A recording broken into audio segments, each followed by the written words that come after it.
8 मार्च जागतिक महिला दिन, त्याचं औचित्य साधून आपण एक महिला मेळावा घेतलेला आहे.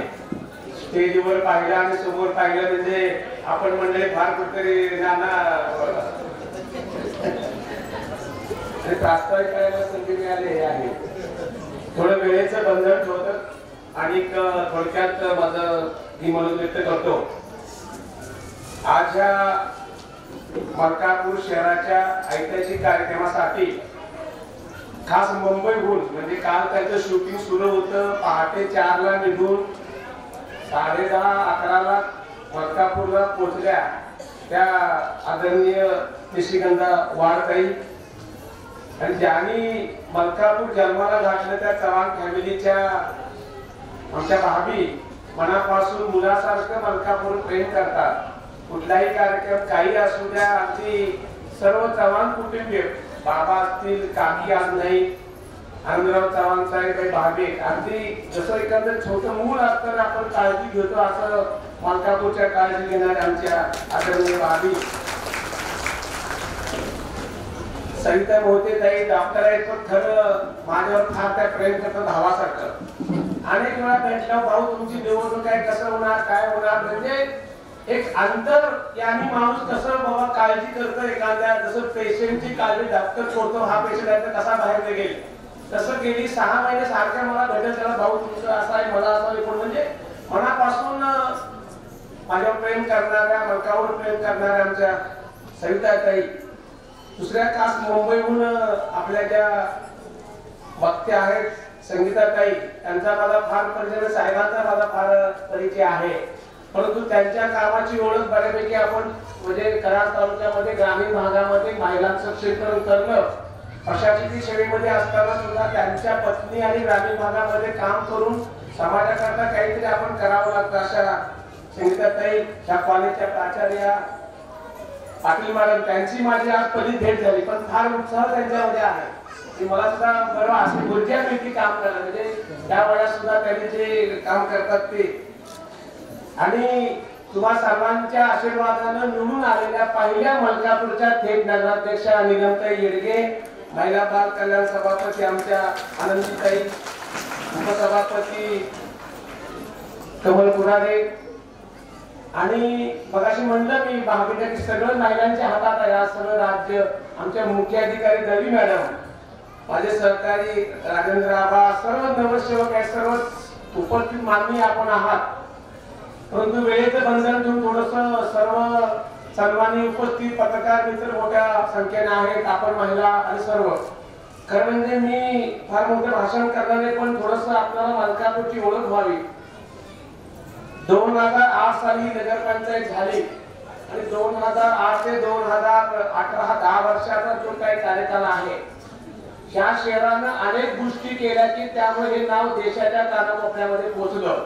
पहिलं हे शहर आहे की जे लोकांना 24 तास मीटरनं पाणी देतं. आज एवढ्या मोठ्या महिला या ठिकाणी दिसतंय, त्याला तेच एक मोठं कारण पाण्याची समस्या आणि महिला हे फार मोठं गणित या ठिकाणी आहे. दुसरं, आणि त्याचा आपल्याला पंतप्रधान पुरस्कार PM अवॉर्ड आपल्याला मलकापूर नगर पंचायतीला मिळालेला आहे. त्याच्यानंतर त्यांनी या मलकापूरचा जन्म दिला घातला कराड शहरामधून वेगळं करून, त्या आदरणीय प्रेमलाताई चव्हाण काकी, त्यांच्या नावानं आपण मुलींची मोफत बस सेवा सुरू केली. प्रेमलाताई चव्हाण कन्या सुरक्षा अभियान. कराड आणि मलकापूर जुळी शहर आहे, संगम हे मलकापूरमध्ये इथे ज्या ठिकाणी आपण सकाळी थांबला होता. 700 मुली शिक्षणाकरता कराड शहरात विद्यालय म्हणून आमचे एक अगदी असं शिक्षण माहेर आहे. मोठी 2 कॉलेज आहे, इंजिनिअरिंग कॉलेज आहे, फार्मसी कॉलेज आहे, IT आहे.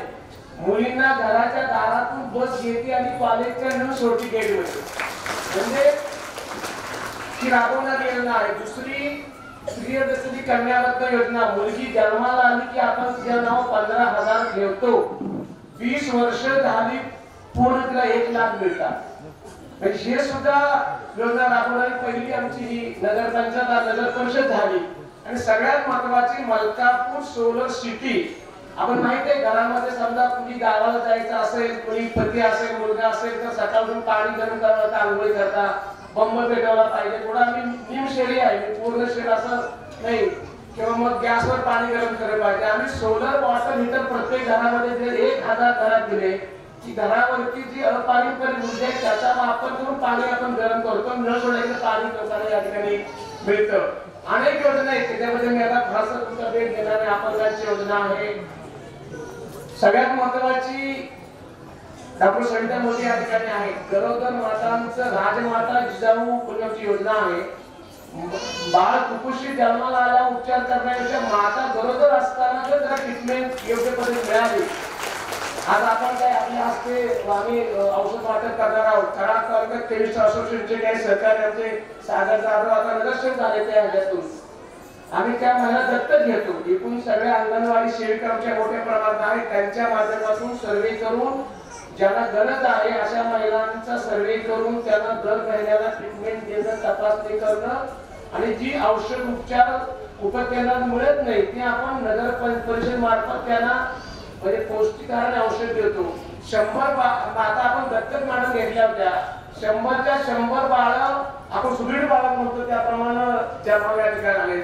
अनेक या योजना आहेत. तुमच्या सर्वांचं भाषण ऐकायचं आमच्या महिला नगरसेविका भावी बोलणार आहे तुमच्या म्हणण्याप्रमाणे. मी माझं भाषण थोडं अगोदर घेणार आहे.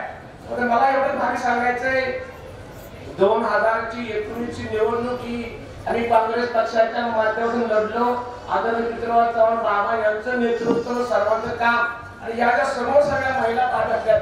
खरं यांचा आशीर्वाद आणि यांचं जे एक मनोशिंदे भाऊ म्हणून जो मला काही पाठिंबा मिळाला त्याचं प्रतीक आहे की आज काँग्रेस पक्षाची पूर्ण सत्ता मलकापूर नगर परिषदेवर या ठिकाणी आलेली आहे. आणि आपण सर्वजण ज्या अपेक्षेनं ज्या भावनेनं मलकापूर नगर पाहता आज आपण स्टेजवर पाहिला असेल 15 लोक निवडून आमची आली त्यामध्ये 10 महिला आहेत. ते 5 पुरुष मंडळी आहोत. तर मला एवढं सांगायचं की आपण सर्वांनी जे प्रेम केलेलं आहे त्याच्यामध्ये आम्ही कुठेही कमी पडणार नाही. भाभी आमच्या मागे खंबीरपणे उभे आहेत तुमच्या करता. आणि पंतप्रधान आवास योजनेमध्ये आम्ही 556 घरकुल मंजूर केलेले आहेत. झोपडपट्टी परिसरामध्ये महिला आमच्या आले त्यांना आपण मुंबईच्या धर्तीव महाडाच्या माध्यमातून 556 घरकुल बांधून देतोय. 2.5 लाख शासन देणार आहे. 1 लाख नगरपालिका देणार आहे. उर्वरित पैसे समाज कल्याण खात्यामार्फत बाबा देणार आहे. आणि जे लाभार्थी ज्यांची स्वतःची जमीन आहे अशी 112 लोकांचं वितरण आपण आज या ठिकाणी करणार. अनेक योजना आपल्या समोर आहेत. मी मला आपला वेळ न घेता मी या ठिकाणी थांबतो. आपण एवढ्या मोठ्या संख्येने आला तुमचं मनापासून स्वागत करतो. तुम्ही जे मला प्रेम या मलकापूरच्या निवडणुकीत दिलं आणि काम करायला संधी दिली या 5 वर्षामध्ये आणि चांगलं काम करून हे शेवट कसं आणखी देशाच्या कानाकोपऱ्यामध्ये जाईल याचा प्रयत्न प्रामाणिकपणे करेल.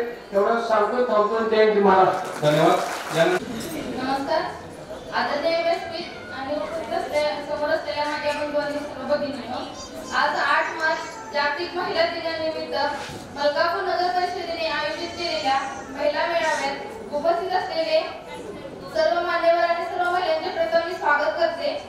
मलकापूर नगर परिषदेने सातत्याने मलकापूर शहरातील महिलांच्या सक्षमीकरणासाठी विविध नाविन्यपूर्ण योजना राबवलेल्या आहेत. या योजना यशस्वीरित्या सुरू ठेवलेल्या आहेत. त्यामध्ये प्रामुख्याने प्रियदर्शनी कन्यारत्न योजना, श्रीमती प्रेमराताई चव्हाण कन्या सुरक्षा अभियान तसेच राजमाता जिजाऊ माता बालक दत्तक योजना यांचा समावेश आहे. तसेच दीनदयाळ अंत्योदय योजनेअंतर्गत आर्थिक दुर्बल घटकातील महिलांच्या उन्नतीसाठी बचत गट स्थापन करणे व त्यांना व्यवसायासाठी निधी उपलब्ध करून देणे यामध्ये नगर परिषदेने भरीव काम केलेले आहे व माध्यमातून आज मलकापूर मधील अनेक महिला बचत गटांना सक्षम बनवण्यास मदत झाली आहे. नगर परिषदेने महिलांच्या कौशल्य विकासासाठी उपक्रम हाती घेतला असून यातून महिलांच्या कलागुणांना वाव देऊन व्यवसाय निर्मितीस प्रोत्साहन दिले आहे. यापुढेही असेच प्रोत्साहन देत राहणार आहोत. या माध्यमातून नगर परिषदेतील महिला बचत गटांनी या योजनांचा जास्तीत जास्त लाभ घ्यावा असे मी आपल्या सर्वांना विनंती करते. त्याप्रमाणे आज जसे या ठिकाणी सर्व महिला उपस्थित आहेत त्याप्रमाणे महिलांनी स्वतःची जबाबदारी आहे की आपण ही कोणती आपल्या जे कला कौशल्य आहे त्यांना त्यांची जाणीव आपल्या स्वतःला झाली पाहिजे. एवढेच बोलून व या जागतिक महिला दिनानिमित्त सर्व उपस्थित भगिनींना हार्दिक शुभेच्छा देऊन मी माझे 2 शब्द संपवते. जय हिंद. धन्यवाद. महिला दिनाच्या सर्वांना खूप खूप शुभेच्छा. वेळेअभावी आता नामोल्लेख न करता मी सन्माननीय व्यासपीठ इथं असलेले सर्व सन्माननीय महिला आणि पुरुष, आज जागतिक महिला दिनाच्या निमित्तानं मला माझा उल्लेख भाऊंनी एक वक्ता म्हणून करून दिलं, पण तशी परिस्थिती नाहीये, मी व्याख्याती बिलकुलच नाहीये, पण काम करत असताना जे काही अनुभव येतात मला, त्या अनुभवांची शिदोरी घेऊनच मी थोडंसं बोलण्याचं धाडस करत असते. सुरुवातीला मला भाऊनी फोन केला तेव्हा सांगितलं की स्थानिक स्वराज्य संस्था या विषयांवर तुम्ही बोला आणि महिलांना काही माहिती द्या, काही योजना असतात त्या कशा राबवायच्या किंवा तो निधी कसा वापरायचा ही माहिती द्या म्हणून सांगितल्यावर मी तशी तयारी केली की हा आपण असं असं बोलायचंय म्हणून. आणि जेव्हा इथं आले तेव्हा इथं सगळ्या निवडून आलेल्या सगळ्या महिला सदस्यांची गप्पा मारल्या तेव्हा असं जाणवलं की त्यांना मी काही सांगण्यापेक्षा त्यांच्याकडूनच मला खूप सारं शिकायला मिळालं. त्यामुळे भाऊ मला जो विषय दिला तो विषयाचं थोडंसं मी त्याला आता त्याची दखल न घेता मला जे वाटतं ते मन मोकळेपणाने बोलायचा प्रयत्न करते. आज महिला दिनाच्या निमित्तानं आपण सगळे एकत्र आहोतच, तर सुरुवातीला सांगते की या शासकीय योजनांच्या संदर्भात थोडंसं सांगते की शासकीय योजना असतात त्या परत जाऊ नये म्हणून फक्त महिलांनी लक्ष राहावं, किंवा जो निधी येतो तो आपल्या हलगर्जीपणामुळे परत जातो अशा गोष्टी महिलांकडून होऊ नये यासाठी आपण फक्त दक्ष राहणं हे फार गोष्ट महत्वाची आहे. आता आणखी तुम्हाला महत्वाची सगळ्यात गोष्ट सांगते की आपण जर काम करत असताना सगळ्यांना सामावून घेणं आपल्यामध्ये फार गरजेचं असतं. आणि हे सामावून घ्यायचं असेल मग ते विरोधक जरी असतील तर त्यांना सुद्धा आपल्या कामात विलीन करून घ्यायचं असेल तर सगळ्यात महत्वाची गोष्ट जी आहे ती म्हणजे की अहंकार जो आहे तो आपण बाजूला ठेवला पाहिजे. सातत्याने आपण आपल्याजवळ त्रुटी ठेवली पाहिजे. म्हणजे असं की आमच्या लहानपणी जेव्हा बाबीच्या लक्षात आलं की माझ्या घशाला कोरड पडली आहे, गेले 2 दिवस मला टेम्परेचर असल्यामुळं हा प्रॉब्लेम आहे, आणि माझ्या लक्षात एक गोष्ट निश्चितपणे आली ती अशी की मातृतुल्य भाभी इथं असल्यानंतर महिलांनी घाबरायचं काहीच कारण नाहीये. दुसरी गोष्ट अशी की आपण ज्यांना बाबा म्हणतो, बाबा म्हणजे पित्यालाच आपण बाबा म्हणतो, असे पितृतुल्य व्यक्तिमत्व आपल्याला इथं लाभलेलं आहे. आणि म्हणूनच आपल्या राष्ट्राचा भरभराट प्रगती होताना दिसते. आणि तिसरं आवर्जून सांगेन इथं महिला उपस्थित आहेत त्याचं कारण, इतक्या संख्येनं महिला उपस्थित आहेत त्याचं कारण असं आहे की श्रीकृष्णांसारखा भाऊ आपल्या बरोबर आहे. त्यावेळेस या व्यासपीठावर आज जर मी असं पाहिलेलं आहे की 70 ते 80% किंवा 90% पुरुषच असतात. पहिल्यांदा पाहते मी की 90% जास्त महिला आहेत आणि एक श्रीकृष्ण आपल्या सोबत आहे. बाकींनी दिलेल्या पाण्यामुळे मला कदाचित एनर्जी आलेली दिसते असं वाटतंय मला. तर आता मी थोडं हिंमत करून बोलते. मलकापूरचं पाणी आहे करायचं तर त्या मलकापूरच्या पाण्यासाठी पुन्हा एकदा मी धन्यवाद देते. आणि हे मलकापूरचं पाणी मला खूप ताकद देईल आणि त्या ताकदीने मी समाजामध्ये वावरेन याची सुद्धा मी आज तुम्हाला ग्वाही देते. तुम्हाला सगळ्यात सांगते की महिलांमध्ये खूप मोठी ताकद आहे, खूप मोठी शक्ती आपल्यामध्ये आजमावलेली आहे. आपल्याला जर दुर्गा म्हणतात ते उगाच दुर्गा म्हणत नाहीत. आपण आपल्या व्यवहारामध्ये काम करत असताना आपण लक्ष्मीची भूमिका घेत असतो. म्हणजे जो काही पैसा आपल्यामध्ये घरात येत असतो त्याची व्यवस्था कशी लावावी हे सगळ्या महिलांना चांगलं माहिती आहे. त्याचबरोबर मुलांचं एज्युकेशन हे घडवत असताना पुरुष मंडळी बाहेर असतात तेव्हा ज्या गृहिणी महिला आहेत त्याच मुलांच्या शिक्षणाची काळजी घेत असतात. म्हणून आपण सरस्वती सुद्धा आहोत. आणि महाकाली कशा आहोत तर घरामध्ये छोटी मोठी प्रॉब्लेम्स येत असतात, संकट येत असतात, त्याला आपण समर्थपणे सामोरं जातो म्हणून आपण महाकाली आणि या तिघींचं रूप म्हणून आपण दुर्गा आहोत. म्हणून या नवदुर्गांनी त्यांच्यामध्ये सामर्थ्य कसं आहे हे सांगण्यासाठी मी तुम्हाला एक छोटंसं उदाहरण देते. तुम्हाला भगतसिंग म्हणजे आम्हाला सगळ्यांनाच भगतसिंग माहित आहे, क्रांतिसिंह भगतसिंग.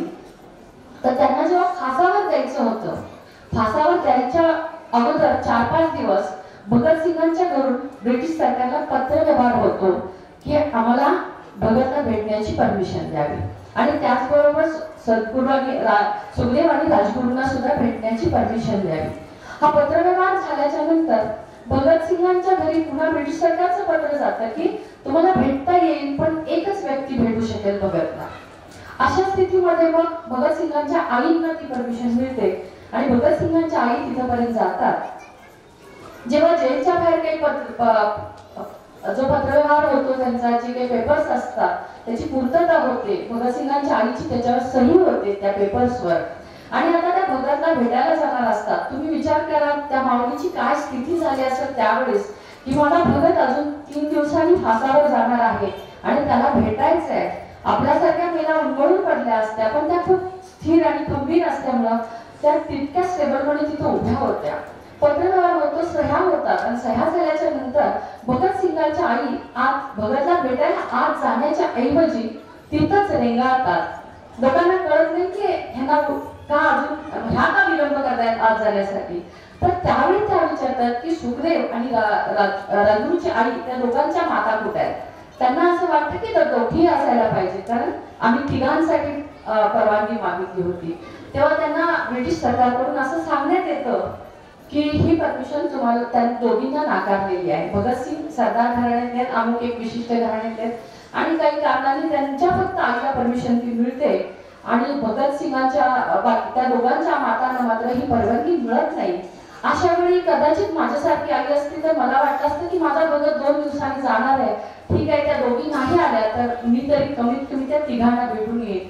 पण भगतसिंगांच्या आईने ते सगळे पेपर फाडले, ब्रिटिश सरकारच्या तोंडावर फेकले आणि ताडपण त्या निघून आल्या. जर त्या दोघांच्या मातांना भेटता येत नसेल आपल्या सुपुत्रांना तर मलाही अधिकार नाहीये भगतला भेटण्याचा.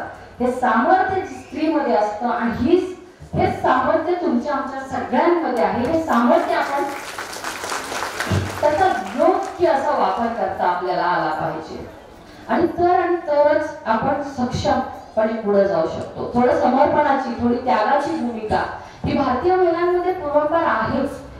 पण ही त्यागाची भूमिका घेत असताना अलीकडे आपल्याकडे समानतेसाठी सुद्धा खूप वादविवाद होतो. समानता असायला पाहिजे याच्याबद्दल कोणाचंच दुमत असता कामा नये. समानता असायलाच पाहिजे, स्त्रियांवर अन्यायही व्हायला नाहीच पाहिजे. पण समानतेपेक्षा मला असं वाटतं की आपण पूरकतेला जास्त महत्व दिलं पाहिजे. आपण एकमेकास पूरक आहोत, पुरुष आणि स्त्रिया ह्या एकमेकास पूरक आहोत.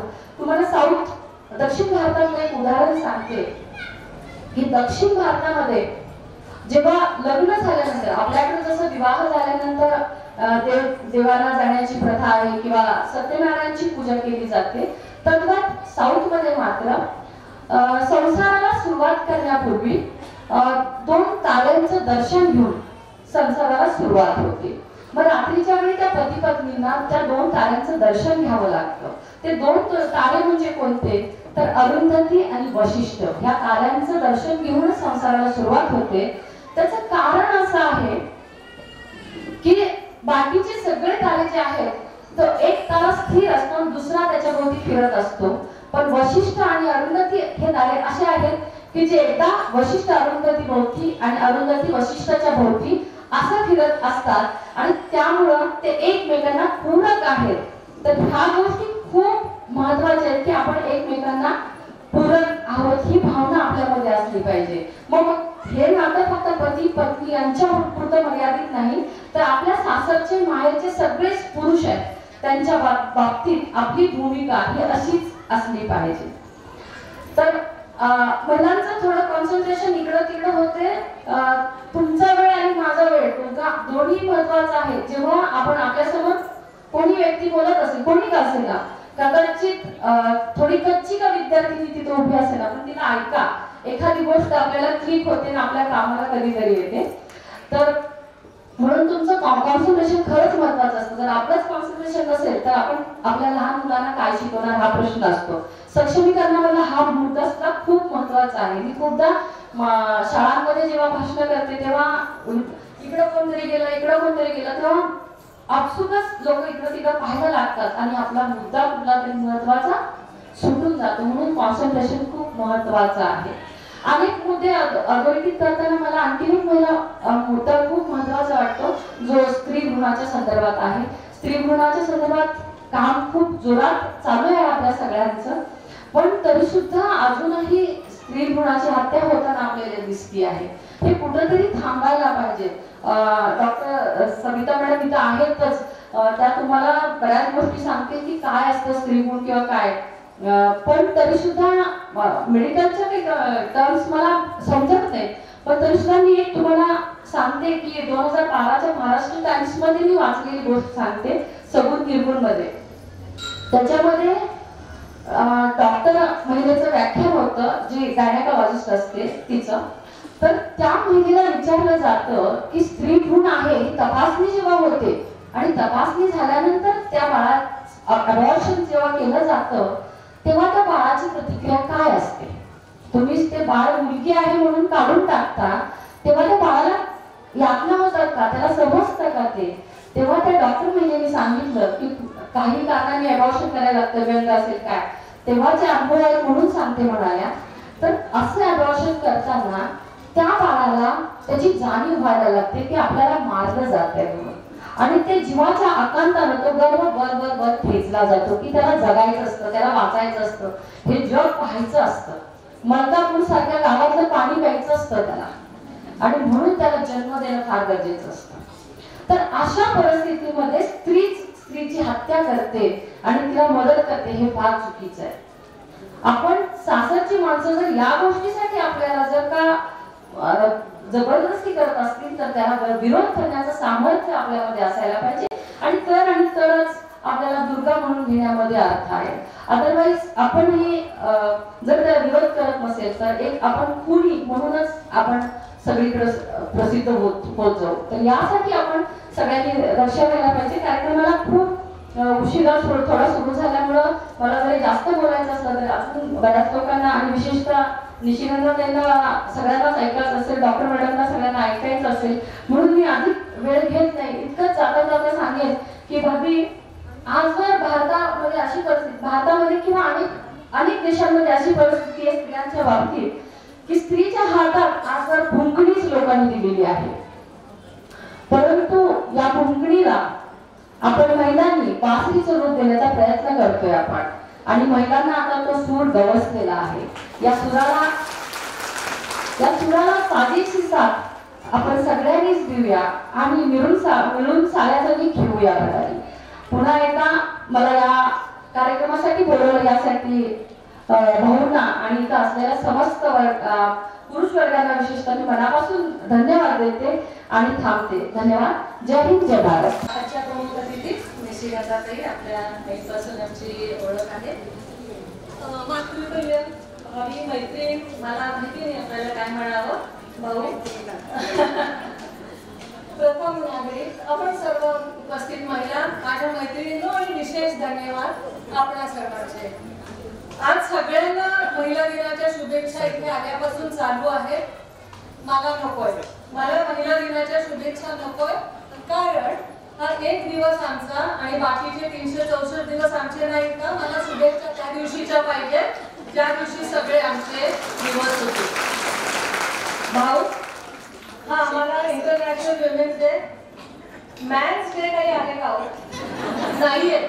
म्हणजे चेष्टेवारी असं जरी खरं असलं तरी त्याची गरज पण नाहीये, त्याची गरज नाहीये. आणि सबलीकरण वगैरे हा शब्द मला आवडतच नाही, पटत नाही, कारण तो गरजच नाहीये त्याची.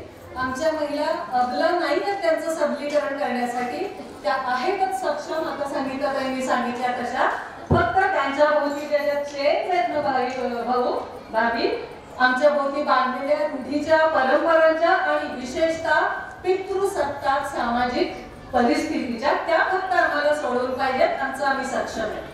आणि आपण म्हणाला तसं संगीतातही खरंच आहे, एकमेकांना पूरक असलं पाहिजे, पण इक्वालिटी सुद्धा असावी, ह्या मताची मात्र मी आहे. आज मी भाऊंना विनंती केली होती की माझी ओळख स्त्री रोग तज्ञ म्हणून जरा करून द्या, की डॉक्टर आहे म्हणून, सगळे सामाजिक कार्यकर्ते, तिथं अंधश्रद्धा निर्मूलन जिल्हाध्यक्ष वगैरे. तर मी काम का करायला लागले, कसं माझं ह्याच्यामध्ये पदार्पण झालं हे मला 1-2 मिनिटात सांगा. असं वाटतं की ज्या वेळेला मी हॉस्पिटलमध्ये मुंबईवरून प्रॅक्टिस वगैरे, तोपर्यंत काही कळलं नाही, घरातही वातावरण नव्हतं.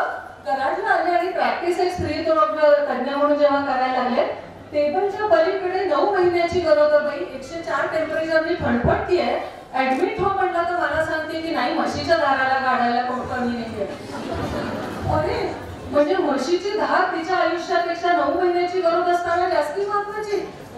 आणि असे अनेक प्रश्न जेव्हा माझ्या समोर रोज मला दिसत होते की माझ्या महिलाची आणि तिचं कामाचं स्वरूप गुराढारापासून तर सगळे आजारी माणसं, मुलं बाळ सगळं, तेव्हा मला कुठेतरी मनात वाटायला लागलं की मी नुसतंच बसणं आणि बघणं काही योग्य नाही. आणि म्हणून मी ह्याच्यामध्ये उतरले. आणि आज सुद्धा स्त्री रोग तज्ञ म्हणून काम करत असताना इथं 5 मिनिट असल्यामुळे मला त्याच्यात वेळ घालवायचा नाहीये, पण स्त्री भ्रूण हत्या झालं, हुंडाबळी झालं, बाल विवाह झालं, अनेक प्रश्न आहेत, डॉमेस्टिक व्हायलन्सचे आहेत. त्याच्यामुळे आपण इक्वालिटीवर आलो असं अजिबात म्हणता येणार नाही. आणि भाभी हा प्रश्न आहे जेव्हा महाराष्ट्रामध्ये पश्चिम महाराष्ट्रासारख्या विदर्भ, मराठवाडा, गडचिरोली, कालच्याच परवाच्या पेपरमध्ये होतं यवतमाळ सारख्या ठिकाणी जरी गावाचा परिसर आहे तिथं अल्पवयीन कुमारी मातांचा साठाचा साठा आहे, लोकांचं लक्ष सुद्धा नाही तिथे. त्याच्यामुळे आपण इथे बसलेले आहे ना, तुम्ही आम्ही अतिशय सक्षम आहोत. पलीकडच्या जगामध्ये आणि महाराष्ट्रामध्ये बोलतो, बिहार, MP, उत्तर प्रदेशचा तर तुम्ही विचारच सोडा, काय परिस्थिती असते तिकडचे पेशंट. माझ्याकडे स्त्रिया जेव्हा येतात ना तेव्हा असं मला तिला बघितलं की पोटात अगदी दुचमळून येतं की अरे बापरे कसं आहे होणार या महिलांचं म्हणून. आणि म्हणून तुम्हाला सांगायचं होतं की हा परिस्थिती मी जेव्हा विचार करते की माझ्या टेबलच्या पलीकडे आणि अलीकडे हा का फरक आहे, तर मला एवढं जाणवतं की माझ्या शिक्षणाने मला ही हिंमत दिली. माझ्या शिक्षणाने आणि विचार करण्याने आणि ह्या शिक्षणाबरोबर माझं आर्थिक इंडिपेंडन्स जे आहे त्याच्यामुळे मला ही ताकद मिळाली. आणि म्हणून तुमच्या सगळ्यांसाठी मला एवढीच विनंती आहे की स्वतःला कमी लेखू नका. स्वतःला जेव्हा तुम्ही बरोबरीचं समजाल ना त्यावेळेला दुसरे तुम्हाला बरोबरीचं समजतील. स्वतःला जेव्हा तुम्ही रिस्पेक्ट द्यायला शिकाल तेव्हाच दुसरे रिस्पेक्ट देतील. आणि सगळ्यात उतरंडीला कोण आहे माहितीये, ही जी उतरंड आहे ना सगळ्यात उतरंडीला आहे ती आमची मागासवर्गीय ग्रामीण भागातली दरिद्री महिला. समाजाच्या सगळ्यात उतरंडीला ती आहे. आणि म्हणून तिच्यासाठी आपल्याला काम करायला पाहिजे. सगळ्यात महत्वाचं म्हणजे मला ह्या महिला दिनाचे सोहळे अजिबात आवडत नाही. आणि हा एक कार्यक्रम भाऊ आपला सोहळा राहू नये म्हणून महिलांनो आपण एक प्रतिज्ञा करूया.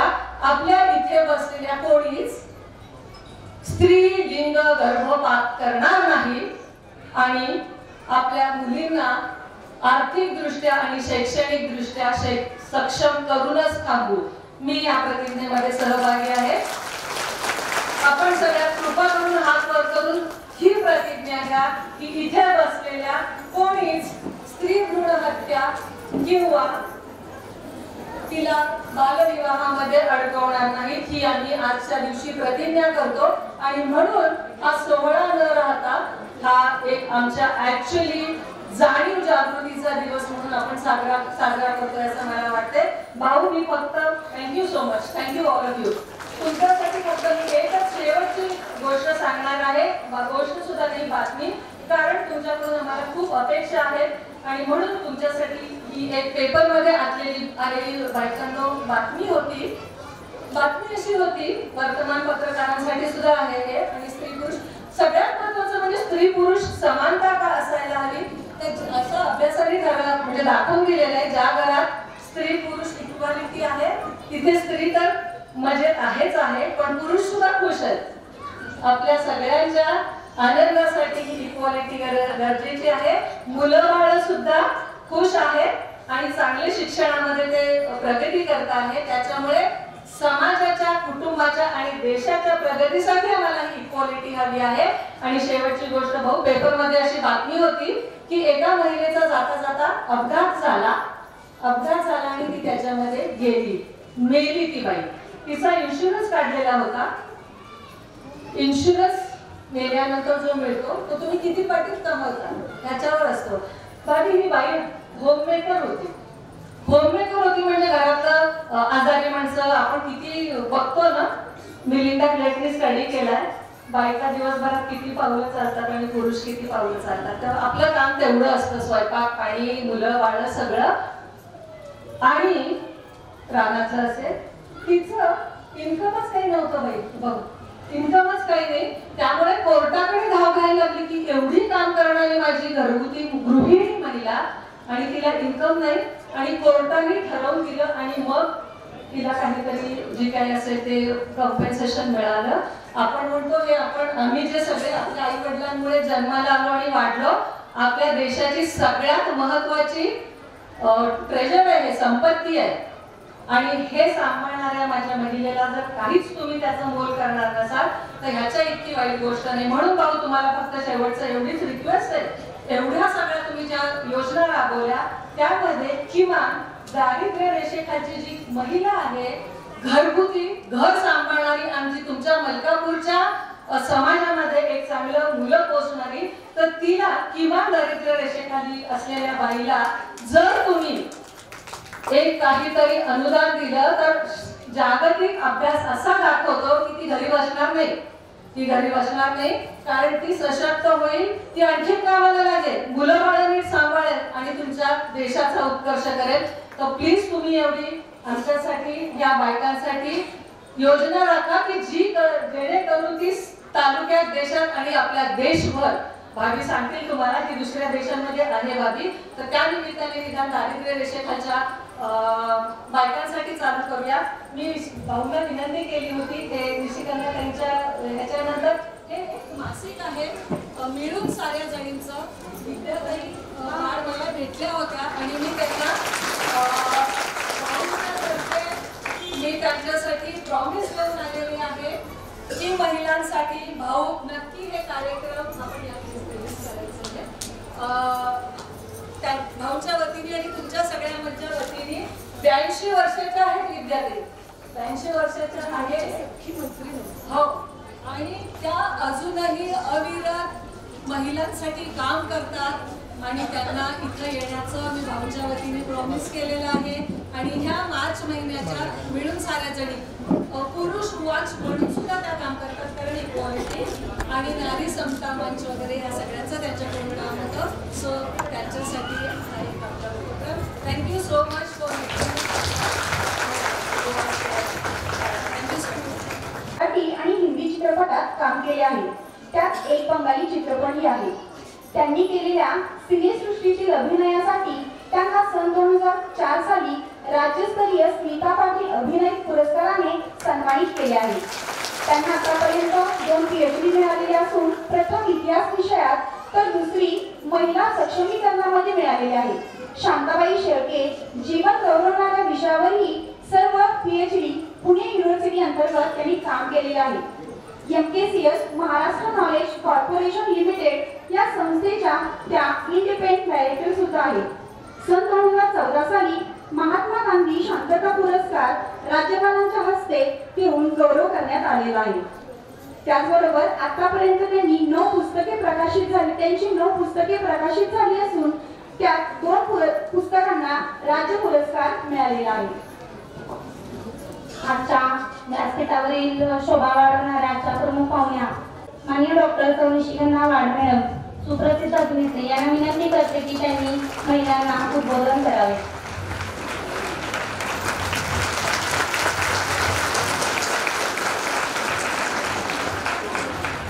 हरिओम.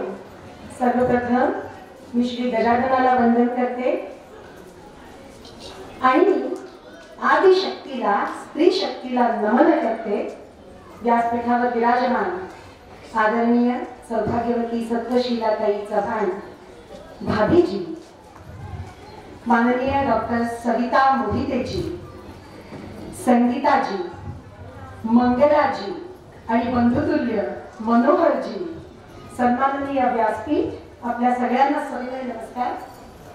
माझ्यासमोर उपस्थित पत्रकार बंधू, सगळ्या सख्या आणि बंधू, आपल्याला नमन करते. माझ्या लक्षात आलंय कुठल्याही गोजर शब्दांची मुसलमान हलावण करणारं हे व्यासपीठ उरलेलंच नाहीये.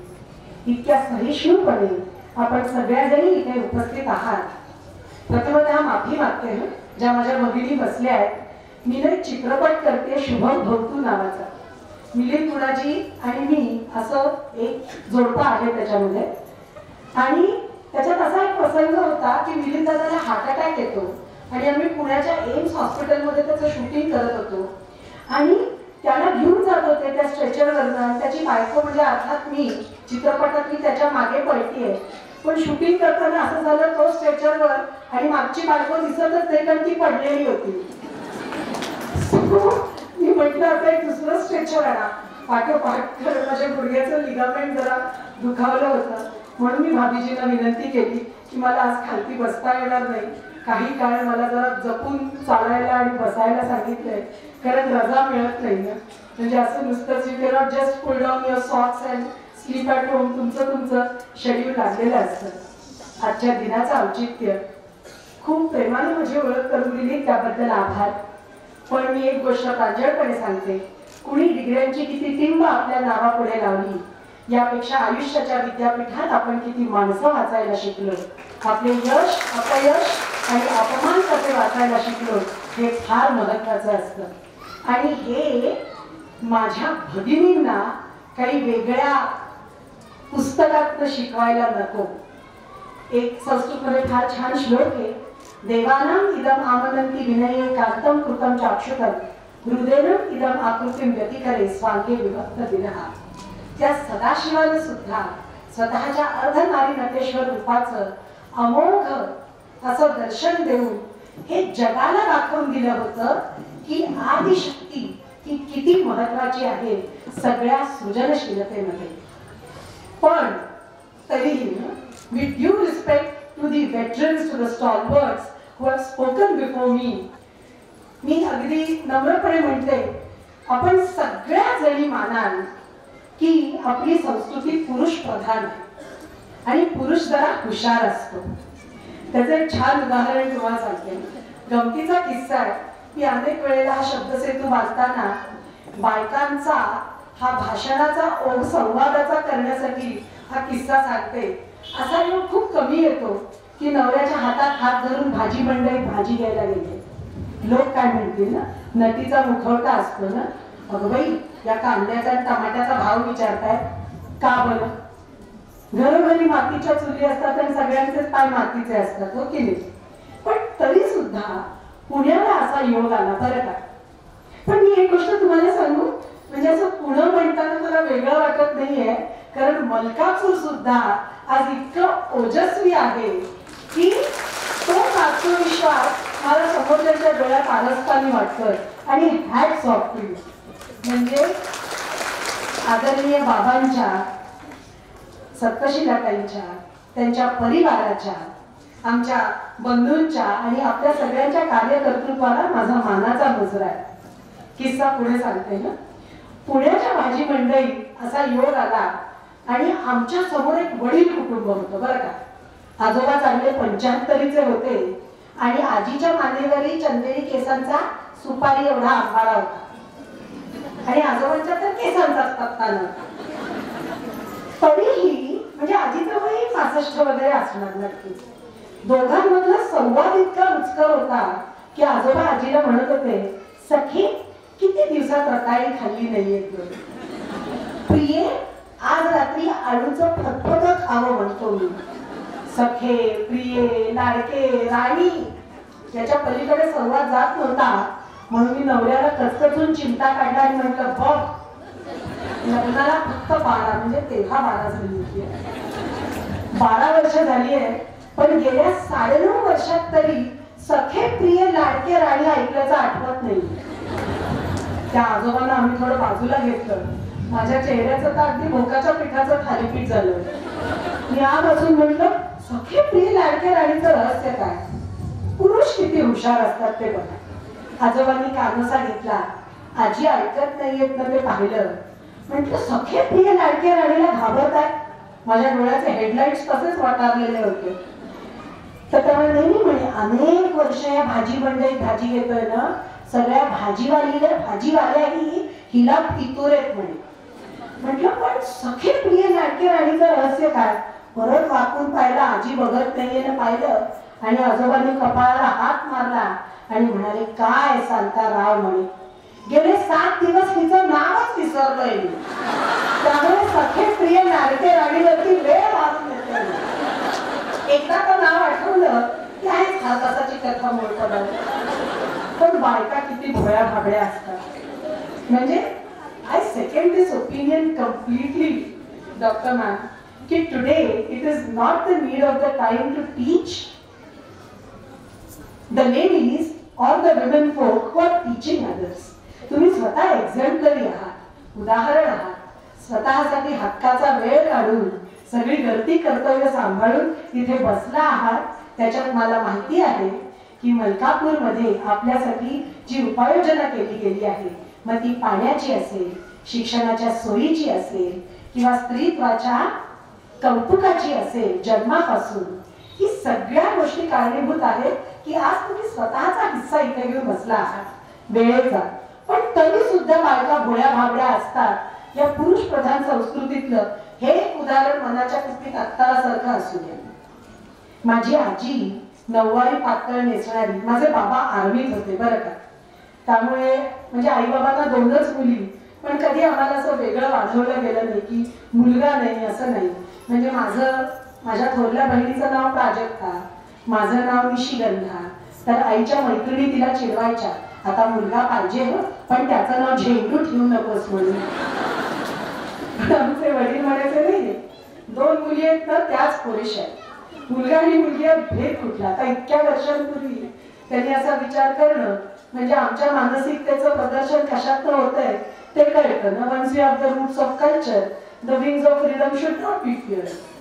किस्सा असा आहे, नऊवारी पातळ नेसणारी माझी सुंदर खाशी सुबक ठेंगडी गोरी पान आजी मला घेऊन जायची कीर्तनाला. 3.5 वर्षाची वगैरे मी असे. आजी बरोबर तिची नऊवारी पातळ नेसणारी मैत्रीणही असायची. दोघींच्या चालीनं चालता चालता मला वाटायचं ते मंदिर कधी येणार एकदाच. बघा आम्ही तिथे बसलो, कीर्तन झालं की बुवा म्हणायचे, म्हणा रघुपती राघव राजाराम पतित पावन म्हणा, की आजीची मैत्रीण असं म्हणायची बरं का. रघुपती राघव राजाराम पतित पावन, टाळी वाजवून अगबाई. एकदा झालं, 2दा झालं, 3ऱ्यांदा अगबाई झाल्यावर तिने आजीला म्हटलं, आजे तुझी मैत्रीण नीट पाठ करून आली नाहीये. तर तिने माझीच पाठ मऊ केली. ती म्हणाली बरोबर आहे, ती असंच म्हणणार, रघुपती राघव राजाराम पतित पावन अगबाई. सीताराम तिच्या यजमानांचं नाव आहे, 4 चौघात कसं घेईल. आता तुला तुमच्याकडे काय करणार ना. कुठलं तरी भजनात कुठलं तरी सौभाग्यवतीच्या यजमानांचं नाव येणारच. त्यामुळे तुला अगबाई आरेच्या चालवून घ्यायचं. एक किस्सा तुमच्याशी शेअर करते तो असा. आपण म्हणतो महिला सक्षमीकरण, आणि खरंच काळाची पावलं खूप झपाट्याने उचलली. पहिली डॉक्टरेट जेव्हा केली ना 2003 साली, तेव्हा ना आपल्या हायकोर्टाच्या लायब्ररी मधले हाल्सबरी स्टॅट्यूट्स आहेत. म्हणजे आपल्या कायदे तज्ञांनी कायदा करताना ब्रिटिशांचे जे हाल्सबरी स्टॅट्यूट्स रेफर केले होते ते अजूनही आपल्या हायकोर्ट लायब्ररीत आहेत. पण ते वाचणं सोपं नाही. ज्या वकील भगिनी आहेत, बंधू आहेत, त्यांना माहिती आहे की वकिलीची भाषा ही किती कठीण असते. म्हणजे 4 पानं वाचल्यावरती मी 2 तास झोपायचे. कळायचं नाही ना, ती भाषाच वेगळी असते आणि त्याचं आकलन करण्यासाठी तसाच एक तज्ञ बरोबर लागतो. किस्सा आहे डॉक्टर आनंदीबाई जोशी आणि काशीबाई कानेटकरांचा.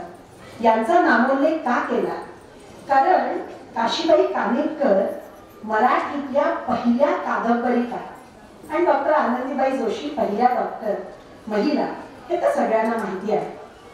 पुण्याच्या रस्त्यांवरनं त्या 1890 साली चालत असताना सनातनी समाजातल्या पुरुषांनी त्यांच्यावरती दगडफेक केली. आता दगडफेक का होती, तर पुरुषाच्या खांद्याला खांदा लावून शिकते, पण हा गुन्हा काही ठरू शकत नाही ना. तर त्यामुळे काशीबाई म्हणल्या आणि त्या म्हणाल्या, का रे बाबा दगड का मारलास. आता कसं सांगणार शिकलीस म्हणून दगड मारला. तर ते म्हणाले, लाज वाटत नाही, बाई माणूस ना तू, मग पायात चप्पल आणि डोक्यावर छत्री घेतली होते. आता काय म्हणावं ते त्याला कळलं नसेल.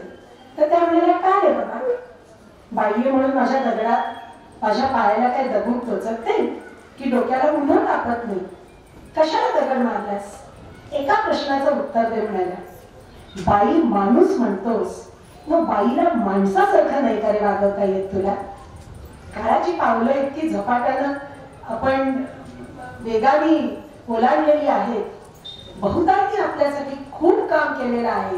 म्हणून मला असं वाटतं की आज आपण ताठ मानेने आपल्याला हवी ती स्वप्न पूर्ण करण्यासाठी विजिगीषू इच्छा मनामध्ये बाळगत पुरुष किंवा स्त्री हा भेद न जुमानता सहचराला मित्र समजून आपली स्वप्न पूर्ण करण्यासाठी झटतो. खूप मोठे मोठे परिश्रम घेतो आणि ते पूर्ण करण्यासाठी प्रयत्नरत राहतो. म्हणून तर रोज सकाळी सूर्योदयाची वाट जो क्षितिजाकडे बघत आपल्याला करावी लागत नाही, कारण तो सूर्योदय आपल्या मनामनात झालेला असतो. तरीही एक किस्सा तुम्हाला सांगतो. ज्यांच्या लग्नाला माझ्यासारखी, म्हणजे आता माझ्या लग्नाला 25 वर्ष झाली.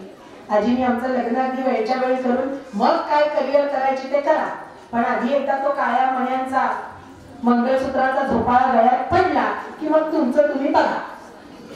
असो, जे ते कालाचे काही आमचं आम्ही बघितलं आणि सहचरांनी सुद्धा साथ दिली.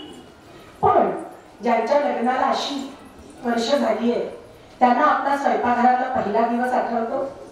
अगदी पहिल्या दिवशी सासरी नवीन नवीन प्रेमात पडलेल्या नवऱ्याच्या घरी ज्या वेळेला तुम्ही पोळ्या लाटायला उभा असाल आणि चूक करत तुमचा नवरा समजा असं म्हणाला, काय वाटेल ते झालं तरी चालेल ना, पण तुझ्या पोळ्या काही माझ्या आईसारख्या मऊ लुसलुशीत होत नाही, तर काय झालं असेल? जरा रिवाइंड आणि प्ले करून बघा. पटकन नयन किनारा ओला झाला असेल, कोरड्या पदराला डोळे टिपले गेले असतील. एकदा का तो पोळ्याचा आहेर लाटून झाला की शरीर आणि मन त्या नवीन सासरच्या उघड्या खिडकीकडे धाव घेतलं असेल. नजरेचं पाखरू माहेरच्या दिशेने उडालं असेल. पुन्हा नयन किनारा ओला झालेला कोरड्या पदराला टिपला गेला असेल. पण आपल्या आत्ताच्या मुली ज्यांना आपण तो वंशाचा दिवा तशी तू वंशाची ज्योत म्हणून वाढवतो, म्हणजे आता आपण सगळ्या जणी जाणतो, आपण सगळेच जण दरवर्षी निकाल पेपरमध्ये वाचतो, लिहितो. मेरिट लिस्ट मध्ये मुलांपेक्षा मुली जास्त असतात आणि हा इतिहास काही काळाचा आहे. त्याचं कारणही सोपं आहे की मुली अभ्यासात मग्न असतात आणि मुलं बराचसा वेळ मुलींना बघण्यात घालवतात. गमतीचा भाग आलाही. पण आत्ताची आपली रणरागिणी, तेजस्विनी, दामिनी समजा हनीमूनहून परत आली आणि 4-5 दिवस उरले आपल्या नोकरीवर परत जाण्याचे. तीही गलेलठ्ठ पगार मिळवते, काही वेळेला त्याच्यापेक्षा जास्तही असतो, पण दॅट्स ओके. मैत्रीमध्ये आणि नात्यामध्ये अशी बेरीज वजाबाकी नसते.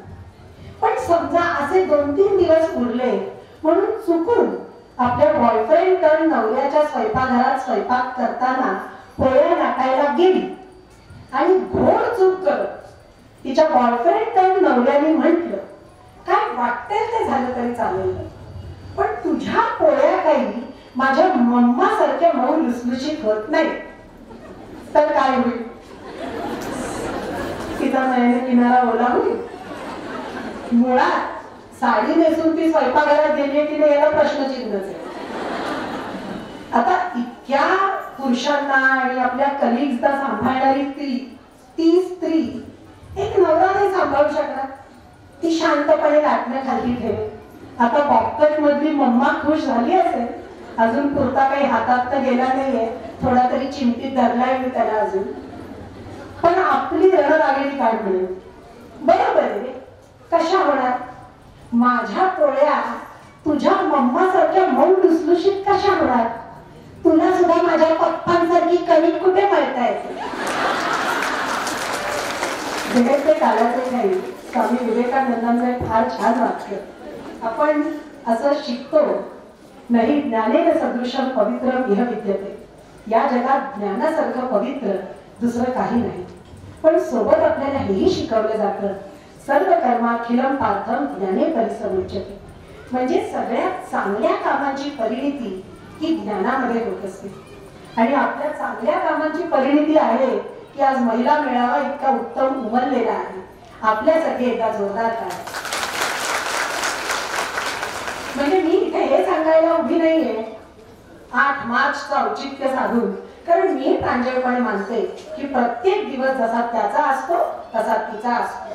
त्याचं कारण सोपं आहे ना, हेच लागली की पटकन मुलं काय म्हणतात हो, आई ग. आणि साप दिसला की काय म्हणतात, बाप रे तो तेव्हा. मी हे सांगायला उभी नाही की त्यांनी लोटा फेकून मारला तर तुम्ही भांड तरी फेकून माराच, किंवा तिने उंबरठा ओलांडला, तिने त्याच्यापेक्षा जास्त कमावलं म्हणजे ती कर्तृत्ववान, असंही मी म्हणत नाही. तर मी काही युक्त्या सांगायला उभी आहे बरं का. म्हणजे कसं आहे की मिळव त्याची लक्ष्मी असते, ओके नाही. तर तो सांगून जातो कामावरनं परत आल्यावरती की आज शेपूची भाजी कर, जरा पोटाचा कोठा आठवड्यात एकदा तरी स्वच्छ झाला पाहिजे. अरे पण तिचा विचार कर ना, तिला शेपू आवडतो की नाही. तो सांगून जातो ते पडदे बदलायची वेळ आली आहे ना घरातले, जरा तू निळ्या रंगाचे पडदे लाव. दिवसभर त्या ऑफिस मधल्या रंगणत्या वातावरणामध्ये घरी आल्यावर कसं पीसफुल पाहिजे, नजरेला शांत वाटलं पाहिजे. अरे पण तिचं काय, ती 24 तास घरी लागते, तिच्या नजरेचा विचार नको करायला. तू एवढी नोकरीवरनं आल्यावरती 4 जागेताच असशील, नंतर झोपशील उठशील कामावर जाशील. असं तो सांगून जातो. पुतण्याचं लग्न आहे ना, तर लग्नामध्ये तो तन्मणी घाल, तो तुला छान दिसतो. अरे पण तिला विचारतो तिला कसं नटायला आवडतंय ते. मग तिने काय करावं, तिच्यात ती अमोघ शक्ती आहे त्या तिलाच माहिती असते ना. तिने काही युक्त्यांचं पालन करावं. तो सांगून जातो शेपूची भाजी कर. तो घरी परत आल्यावरती हसत मुखाने त्याचं स्वागत करावं आणि म्हणावं, हो रे शेपूची भाजी करणार होते मी, पण इतका सडका होता ना तो, म्हणून पालक पनीर केले, पालेभाजीच केली. गोड मानून घेतो. तो सांगून जातो निळ्या रंगाचा तागा लावणं पडद्यांना, आपल्याला हवा तो अगदी गुलबाक्षी रंगाचा तागा लावा, त्याचेच पडदे बनवा. तो परत आल्यावर त्याला म्हणावं, अरे इतका महाग होता निळ्या रंगाचा तागा आणि गुलबाक्षीवरती डिस्काउंट होतं, लगेच त्याला इथे आवडतं. तो सांगून जातो तो तन्मणी घाल आणि तयार राहावं की उशीर नको आपल्याला जायला. अगदी आपल्याला हवं तसं नटावं, हवे ते दागिने घालावे. त्याच्या चेहऱ्यावरचं प्रश्नचिन्ह बघून त्याला सांगावं, अरे घालणारच होते, तू सांगितलेला तन्मणीच काढला होता, पण तन्मणीच्या पोट्याखाली ज्या पुतण्याच्या लग्नाला जायचंय त्याच्या मुंजीचा अल्बम होता आणि त्या मुंजीतही मी हाच तन्मणी घातला होता. बाकी बायका काय म्हणतील, काय पोचायचा तो निरोप पोचलेला असतो. अर्थात पुढच्या पगारात कुठला दागिना नाही आला आणि बारीकशी अंगठी जरी आली, ती कणिक पडताना बोटांना जड झाली तरी कपाटाला ती खूप आवडते, ओके. शेवटी काय, घरोघरी ती सुखी संसाराची फोटो फ्रेम एकाच खेळावरती ताणलेली असते. त्याला त्याचा आणि तिचा असे 2 खेळ लागत नाही. मला हेच सांगायचं आहे की इतकं स्वतःसाठी करता, ज्या वेळेला या नात्याची सुरुवात करता तेव्हाच आपल्या सहचराला आपण हे पटवून दिलं पाहिजे, जसं तुझं एक मत आहे तसं माझं एक स्वतंत्र मत आहे. नसेल कदाचित तुझ्या इतकं शिकलेलं, कमावणारं, जग पाहिलेलं, पण जसं तुझं एक मत आहे तसं माझं एक स्वतंत्र मत आहे. ही सवय जर आपण त्याला लावली ना, तर कालांतराने आपल्या मुलांनाही ती सवय लागते. बाबा तुमचं काय मत आहे आणि आई तुझं. एक म्हणजे आता हे सगळ्यांनाच माहिती आहे की आता तर आपल्याकडे आईचं नावही जोडलं जातं. पूर्वी फक्त ब्रिटनमध्ये असं व्हायचं की पासपोर्टवरती आईचं नाव असायचं, कारण शेवट म्हणजे ह्याच्यावरती एक गमतीचा विनोदही झाला होता की mother is certainty, father is an accident. आईच सांगू शकते ना पिता कोण आहे ते, हो की नाही. पण एक सांगायचं असं की जर वृक्ष म्हणून फुलण्याची क्षमता असेल तर स्वतःच्याच हाताने स्वतःच्या स्त्रीत्वाचा, स्वत्वाचा, पूर्णत्वाचा, मातृत्वाचा, प्रभुत्वाचा इवलासा बोनसाय करून आपल्याच घरातल्या कोणाऱ्या कोपऱ्यात सुशोभित करू नका.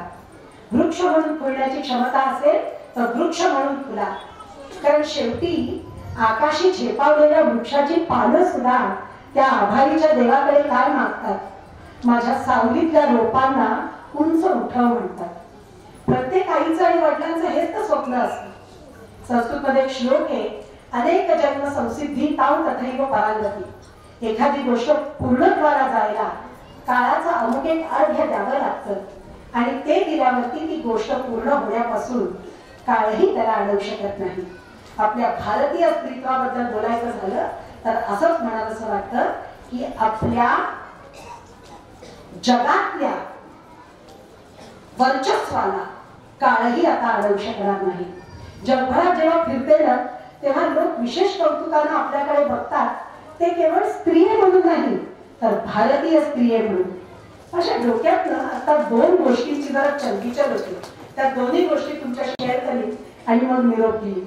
आहे माझ्याकडे 5 मिनिटाचा वेळ? नाही असं नाही, बराच वेळ बायका बसले. माझी थोरली बहीण अमेरिकेत असते, निष्णात सर्जन आहे, गेली 24 वर्ष. तिच्याकडे गेले होते आणि त्या वेळेला ना तिच्या घरी म्हणजे आता इतकी वर्ष तिथे राहिल्यावरती एक काळी फ्रेंच स्त्री तिच्याकडे काम करायला येते. पण त्यांच्याकडे ना तासाप्रमाणे पेमेंट असतं. आपण खूप भाग्यवान आहोत. आपल्याला पोळ्यांना बाई मिळते, धुळी भांड्याला मिळते, केर लागायला मिळते, मुलांना सांभाळायला मिळते. आपल्याकडे मिळतात, तिथे नाही मिळत. तिथे सगळं स्वतः करावं लागतं. आणि काही वर्षानंतर ती स्थिती आल्यावरती ती काळी बाई आपली आपली गाडी घेऊन येते आणि म्हणजे काम करते तासाच्या प्रमाणे आणि निघून जाते. तिचा मुलगा त्या फ्रेंच बाईचा प्राजक्ताच्या घरी, माझ्या थोरल्या बहिणीच्या घरी एक ग्रीटिंग कार्ड बनवत होता.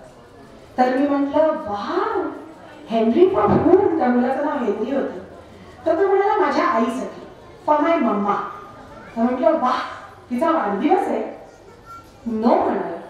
Wedding anniversary? नो म्हणाला. म्हटलं मग कशाला करतोय हा कार्ड आता तिच्यासाठी? लोरीसाठी. लोरी तिचं नाव होतं. तर तो 13-14 वर्षाचा पौगंड अवस्थेतला मुलगा म्हणाला, यु नो, इतक्या वर्षानंतर माझ्या आईला कोणीतरी भेटलाय. कारण ती डिव्होर्सी होती. तिने एकटीनेच या मुलाचं, हेनरीचं पालन पोषण केलं होतं. तो 3 महिन्याचा असताना त्याचा बाप निघून गेला होता. तेव्हापासून हीच एक माता आणि पिता होती त्याच्यासाठी. तर तो 13-14 वर्षाचा मुलगा तिला ते ग्रीटिंग कार्ड एवढ्यासाठी देत होता कारण ती आपल्या पहिल्या डेटवर जाणार होती. कुठलंही विमान न घेता माझं भारतीय स्त्री मन भारतात येऊन थडकलं. कल्पना कर, अशी एखादी परित्यक्ता जिचा पौगंड अवस्थेतला मुलगा किंवा मुलगी आहे आणि तिला कुठेतरी एक मायेची झुळूक एका पुरुषाकडनं, एका मित्राकडनं मिळाली तर अहो ती त्याच्याबरोबर डेटवर कुठली जातीये. आधी समाजच टोचून खाईल, नाहीतर त्या मुलाच्या मनावर परिणाम होऊ नये म्हणून त्याला सायकियाट्रिस्टकडे घेऊन जाईल. डेटवर कुठली जाते. मी प्राजक्ताला म्हटलं वाव, काही समथिंग कमेंडेबल. अरे काही नाही, असं नाही. आपल्या देशातही काही कमी नाही. आपल्या देशातलं मोकळेपण हे जरा संस्कारांची वस्त्र नेसतं इतकंच. मला वाटलं वा, अमेरिकेत राहून छान बोलली ताई आमची. मग तिने मला ना एका हॉस्पिटलमध्ये पाठवलं बरं. आणि त्या हॉस्पिटलमध्ये अशी सोडलेली मुलं होती. म्हणजे आई वडिलांकडे भरपूर पैसे, पण ज्या मुलांना असे फेटल आजार झाले, ते थॅलेसेमियाचं हॉस्पिटल होतं. थॅलेसेमिया असा एक रोग आहे भगिनीनो, तुम्हाला माहिती आहे की ज्याच्यामध्ये रक्त बदलावं लागतं सारखं आणि ती मुलं फार जगत नाही. तर मग अशी मुलं त्या हॉस्पिटलमध्ये होती आणि त्यांच्या आई वडिलांकडे वेळ नाही, म्हणून ज्यांच्याकडे वेळ आहे ते सधन आई वडील त्यांना दत्तक घ्यायचे. माझी पार्श्वभूमी सांगून नाही. आता मी त्या हॉस्पिटलमध्ये होते, भेट द्यायला गेले होते. प्रत्येक बेड पाशी एक असा छोटासा आयपॅड सगळं ठेवलेलं होतं. त्याच्यावरती सांगायचं हा मुलगा काय, याची केस काय. मी जॉनच्या बेडपाशी होते. 9 वर्षाचं भिटुकलं होतं. त्याच्या वडिलांना 4 मुलं होती. ते सधन शेतकरी होते, पण त्याची बायको त्यांना सोडून गेलेली होती आणि 4 मुलांचं त्या आजारी बाळाचं करता येत नव्हतं. कारण आजारी बाळांना तर आईच लागते ना, मग ती कुठल्याही धर्तीवरची असो. तीच नव्हती, त्यामुळे त्यांनी त्याला हॉस्पिटलमध्ये सोडलेलं होतं आणि एका गोऱ्या मोठ्या बाईनं त्याला दत्तक घेतलेलं होतं. आता प्रसंग असा होता, तो कॅमेराचा एक डोळा तुमच्याकडे वळवला तर माझी गोष्ट त्या डोळ्यातून तुम्हाला सांगते की मी तिथे बसलेले होते आणि एक धिप्पाड पांढरी बाई, म्हणजे युरोपियन स्त्री, अमेरिकन स्त्री, 6 फूट जवळजवळ उंचीची, पूर्ण निळे केस, निळा झगा, गळ्यात निळं काहीतरी घातलेलं, हातात निळं ब्रेसलेट, निळं नेल पॉलिश, डोळे निळे तर दैवानीच दिलेले होते तिला, देवानी. मला कॉटच्या खाली वाकून तिने बूटही निळे घातले का बघायचं होतं, पण इतकी निळाई माझ्या डोळ्यात सामावत नव्हती. आणि मी जॉनची केस वाचली, मी जॉनच्या डोक्यावर हात फिरवला. आता ती आली होती म्हणून अर्थात मी तिथनं निघणार होते. आणि तिने तिचा मऊ लुसलुशीत हात माझ्या हातावर ठेवला आणि म्हणाली, आर यू इंडियन? आता माझ्या रंगावरनं, माझ्या एकंदर जे काय मी परिधान करते त्या वस्त्रांवरनं कोणीही सांगेल की मी भारतीय. ती म्हणाली, आय रिस्पेक्ट. मला भारतीय स्त्रियांचं फार कौतुक वाटतं, त्या सुमाता असतात. ती म्हणाली, दे आर गोल्डन मदर्स. तर मला इतकं बरं वाटलं. आणि ती मला म्हणाली की मला बाहेर येऊन भेट, म्हणजे त्या खोलीच्या बाहेर. तर मी थांबले खोलीच्या बाहेर. ती बाहेर आल्यावरती अर्थातच माझी मान उंचावली, कारण ती बरीच उंच होती. तिने खाली बघून मला पहिला प्रश्न विचारला तो असा, तुला वाटत असेल ना आय एम मॅड, मी वेडी असं वाटतंय ना तुला? माझं एकदम श्वासाचा ठोका चुकला, कारण परदेशामध्ये आपण आपापल्या पाकिटात आपापला पासपोर्ट जपून फिरत असतो, कारण तो हरवला तर आपला वाली कोणी नाही. आणि तिच्याच देशात उभं राहून तिला कसं सांगणार, हो खरंच तू वेडी दिसतीयस म्हणून. तर मी तिला म्हटलं, नाही तुम्ही जरा वेगळ्या आहात, यू आर डिफरंट. तर ती म्हणाली, no I am just a mother. मी फक्त आई आहे जॉनची. ती त्याची दत्तक माता होती, तिने त्याला दत्तक घेतलेलं होतं. तर कारण ती वयाने बरीच मोठी होती, 60 ओलांडलेली होती तिची. आणि जॉन 8-9 वर्षाचा होता. ती म्हणाली, काल माझ्या जॉनला मी एका निळ्या परीची गोष्ट सांगितली. आणि मी जेव्हा गोष्ट संपवून निघत होते तेव्हा माझ्या जॉनने माझा हात धरला आणि तो म्हणाला, मम्मा माझ्या आयुष्यात कधी का अशी निळी परी येईल, मलाही खूप जगायचंय आणि सॉकर खेळायचंय. तर ती म्हणाली की मला माहिती आहे माझा जॉन काही महिन्यांचा सोबती आहे, त्याच्या आयुष्याला अजून मला वाढवता येणार नाही, पण निळी परी बनून, कारण अशी कुठली निळी परी नसते हे त्यालाही माहिती असेल, पण त्याचा कुठेतरी विश्वास, मम्मा सांगतेय ना म्हणजे निळी परी असेल, म्हणून मीच आज ती निळी परी बनून आली आहे. या परीला भेटून जर माझ्या जॉनचं आयुष्य एका दिवसाने जरी वाढलं ते मला हवं आहे. ही मातृत्वाची शक्ती असते. तुमचा निरोप घेताना बाबासाहेब आंबेडकरांची एक छानशी कविता आहे. मी भारतीय आहे, माझं सार्थ गर्व आहे, माझ्याच भारताचे मी एक शिल्प आहे. काळीच आई माझी मजला अतीव प्यारी, तिचं शान रक्षण्याला मम जीव हा करारी. हाती घेऊन हात अवघे धरू सुपंथ, पाहुनी उज्ज्वल स्वप्न करूया भविष्यास श्रीमंत. इथे आवर्जून उल्लेख करते आदरणीय इंदिराबाई गांधींचा, आदरणीय प्रेमलाताईंचा.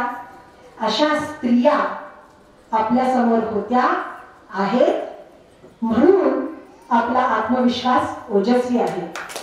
एक किस्सा इंदिराबाईंचा सांगू. कुपूर जयकरांच्या पुस्तकात आहे बरं का हा किस्सा, नक्की वाचा ते पुस्तक, फार छान आहे.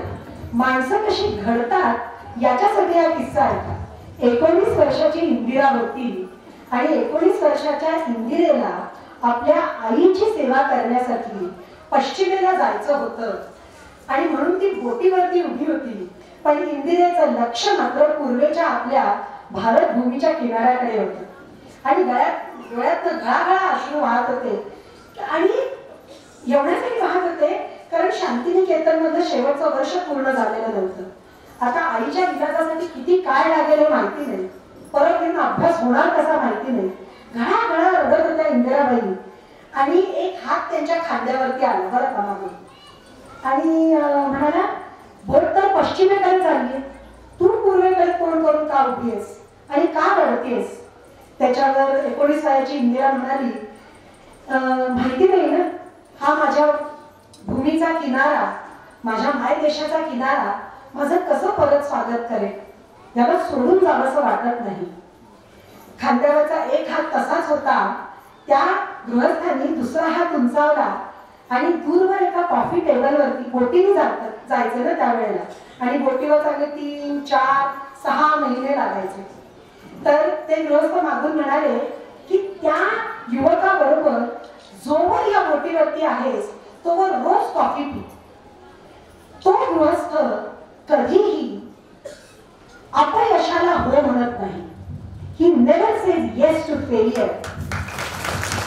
आणि नंतर कुकुल जयकर लिहितात की ज्याचा हात खांद्यावरती होता ते होते डॉक्टर सर्वपल्ली राधाकृष्णन. आणि ज्या इसमाकडे बोट उंचावून दाखवलं होतं ते भारताचं नाव जगाच्या नकाशावरती गौरवशाली करणारे थोर फिजिसिस्ट C.V. रामन. म्हणजे आपल्या परिणामी माणसं ठरवतात. एक श्लोक आहे ना, समानशीले व्यसनेश सख्यम. आपण ज्यांच्या बरोबर असतो, बसतो, वावरतो, वागतो, शिकतो, राहतो ते ठरवतात आपण कसा विचार करतो. त्यामुळे स्पर्धेचं स्वरूप नेहमी अंतर्मुख करा. स्पर्धेचं स्वरूप बहिर्मुख नसतं. माझ्यात जे चांगलं आहे ते अधिकाधिक चांगलं करण्याचा प्रयत्न. आणि या दिनाचं औचित्य साधून हेच एक वचन आपण एकमेकीला देऊया. स्पर्धा स्वतःशी करी. माझ्यात जे चांगलं आहे ते अधिकाधिक करण्याचा प्रयत्न आणि माझ्यात जे उणं आहे त्याची वजाबाकी न करता ते सुधारायचा प्रयत्न केला तर यश आणि अपयश दोघांचं स्वागत तितक्याच सहजतेने करता येतं. कारण शेवटी तुम्ही जे निवडता त्या बुटासाठी म्हणजे त्या तुमच्या पायासाठी तो बूट सिंड्रेलाचा असतो. त्यामुळे स्वतःकडे तितक्याच प्रेमाने बघा आणि स्वतःच्या आजूबाजूच्या स्त्रियांकडे पण तितक्याच प्रेमाने बघा. धन्यवाद.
बऱ्यापैकी उठल्या आणि आपापल्या बराच वेळ बसल्यामुळे महिलांचं कळतं बरीच कामं सोडून इथं आल्या आणि व्यासपीठावर मूर्तिमंत लावण्य आणि उत्कृष्ट वक्ता असं दोन्ही बोलल्या. निशिगंधा वाळताई डॉक्टर मॅडम बोलल्या. निवडून येऊन या समाजाचं प्रतिनिधित्व करणाऱ्या सगळ्या या महिला दिनानिमित्त माझ्या या वास्तूमध्ये ज्यांच्या पुण्याईने ही वास्तू उभी आहे त्या आदरणीय माननीय कैलासवासी पतंगराव कदम साहेबांच्या यशवंतराव चव्हाण लॉ कॉलेजची मी प्रिन्सिपल आहे. भगिनीनो, या निमित्तानं भाऊनी मला या व्यासपीठावर 2 मिनिटं बोला म्हटल्यावर आता तरी तुम्ही मागे राहू नका, धिक्कारून टाका म्हणून मते विद्या शिकताचं पावायला ते सुख घ्यावा माझा लेख ज्योती म्हणे. असं ज्योतिबाईंनी सावित्रीबाईंनी शिक्षणाची ज्ञानगंगा तुमच्या आणि आमच्या पावलापर्यंत आणली आणि एवढ्या सगळ्या सावित्रीबाई आणि इथल्या सगळ्या या क्रांतीज्योती या निमित्ताने या ठिकाणी एकत्र आल्या. आपल्याला खूप छान किस्से सांगून थोडंसं वातावरण लाईट करण्याचा प्रयत्न केलाय. 2 मिनिटं मी बोलावं म्हणून मी भाऊंबद्दलही बोलते. भाऊ, असा हा महिला दिन एवढ्या उत्साहाने इतक्या महिला आणि आपण त्यांच्यापर्यंत पोहोचवलेल्या ज्या योजना आहेत त्याचं हे उत्तर आहे. महिला फक्त या म्हणून आले तसं नाही, राजकारणाकडे, समाजकारणाकडे, अर्थकारणाकडे डोळे उघडे ठेवून बघणारा हा 50% वर्ग आहे. नवीन काही गाव आता जुन्यांचे चळवळ सौद्या असं म्हणून आम्ही स्वातंत्र्यानंतर जी समता, स्वातंत्र्य, बंधुता, निधनवाद घेतला त्यावेळी आमच्या महाराष्ट्रापासून सगळ्यांच्या लक्षात आलं की हा 50% स्त्रियांचा जो वर्ग आहे तो समाज अभिसरणाच्या प्रक्रियेत सगळ्यात सामाजिक, आर्थिक, राजकीय, धार्मिक, सांस्कृतिक समाज अभिसरणाच्या प्रक्रियेत बाहेर ठेवलाय, परिगावर आहे आणि तो जोपर्यंत आम्ही सामील करून घेत नाही तोपर्यंत या देशाची प्रगती होणार नाही. भाऊ, आपण ज्या आताच्या योजना सांगितल्या या स्वातंत्र्यानंतर भारतामध्ये अनेक धुरीणांनी आणि समाज धुरीणांनी स्वातंत्र्यानंतर घटनेचा अवलंब केल्यामुळं केलेल्या योजना आहेत.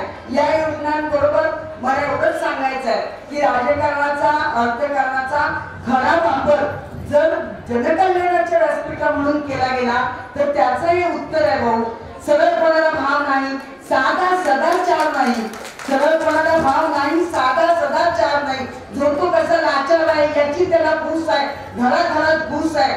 तेरी चूक मेरी चूक, गुप चूक, सारा हिशोबी व्यवहार असा व्यवहार असेल त्या ठिकाणी असं मांगल्य भाऊ जमत नाही. आणि हे जमलं तर आपण त्या समाजमनापर्यंत, समाजापर्यंत जाऊन केलेल्या कामाचं हे प्रत्युत्तर आहे. महिलांना माझी या निमित्ताने लॉ कॉलेजची प्राचार्य म्हणून एकच विनंती आहे, आपल्या मुलींना शिकवा, शिकेल तो टिकेल. एम व्हिटॅमिन पाठीचा कणा ताट करतो. वहिनी सांगितलं कोणत्याही परिस्थितीत डोळ्यात पाणी आणणारी महिला आमच्या या समाजात असता कामा नये. असे असेल तर तिला शारीरिक, मानसिक आणि आर्थिक दृष्ट्या सबल करा आणि ती सबल व्हायची असेल तर शिक्षणाची ज्ञानगंगा तिच्यापर्यंत नेऊन द्या. तिला डॉक्टर, वकील, CA, CS सगळं करा, पण तिला आधी माणूस म्हणून बनवा. आणि भाऊ, हे सगळं आई करते, कारण आई जास्त चांगली वकील असते. मुलगा 4थीचा ट्रिपला जाणार असला तरी बापाकडे पैसा मागताना पैसे ट्रिपचे आईकडनं मागतो. आई वकील चांगली असते. घरात कुणी आजारी पडलं तर वहिनी साहेब, सविता वहिनी, आई आधी डॉक्टर असते. मग दीर असो, सासरा असो, नणंद असो किंवा आपले आई वडील असो, त्यांची शुश्रूषा आई त्या घरातली बाई करते. बाई चांगली डॉक्टर असते. बाई त्या घरातले 4 पैसे राखून ठेवते. CS चे काम ज्या अकाउंट आहे ती बाई चांगली करते. ज्या घरातली बाई बाहेरच्या जगाची पावलं ओळखेल ते घर संपन्न होईल. आणि या माझ्या महिलांच्या मलकापूर मधल्या या नगर परिषदेचा हा सगळा कार्यभार बघितला. भाऊ, मी मुद्दाम सांगते, सकाळी मी 8ला कॉलेजला येते, मी साठी उलटली, चाललं पाहिजे, पण आपण त्यावेळी लावलेली कचरा गोळा करणारी ती गाडी जे सुंदर गाणं ऐकवते, सुंदर मलकापूर, ते ऐकून सुद्धा मनाला बरं वाटतं. आणि स्वच्छ घर, स्वच्छ मन, न प्रदूषित असलेलं असं हे वातावरण. भाऊ, आपली लोकांच्या मनामध्ये असणारी जी एक मानसिकता ती बाजूला पडून या महिला इथपर्यंत आले आणि या महिलांनी की घेतले व्रत हे आम्ही अंधतेने लब्ध प्रकाश इतिहास निसर्ग माने जे दिव्य दाहक म्हणून असावे याचे बुद्ध्याची वाण करीले कधी सतीचे हे सतीचे वाण घेतलेले माझ्या महिला आहेत. मुलींना शिकवतील, शारीरिक दृष्ट्या सबल करतील, आर्थिक दृष्ट्या आपल्या पायावर उभं राहणे इतका पाठीचा कणा ताट करतील. जुदो करायचे नसेल तरी बाहेर नुसती पुस्तकं नाही माणूस वाचायला शिकवतील. आई शहाणी एक स्त्री शहाणी ते घर शहाणं, ते माहेरचं घर शहाणं आणि सासरचं घर शहाणं हे मी म्हटलं नव्हतं. महात्मा गांधी म्हणतात कुठं देव शोधायचा, देव कुठं आहे हा स्त्रियांमध्ये या महिलेमध्ये आहे.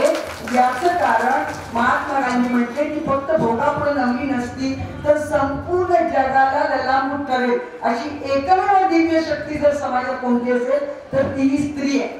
आणि त्याचं उत्तर त्यांनी दिलंय प्रेम, माया, ममता, मांगल्य आणि वात्सल्य याची मूर्तिमंत प्रतिकृती म्हणजे ही माझी स्त्री आहे.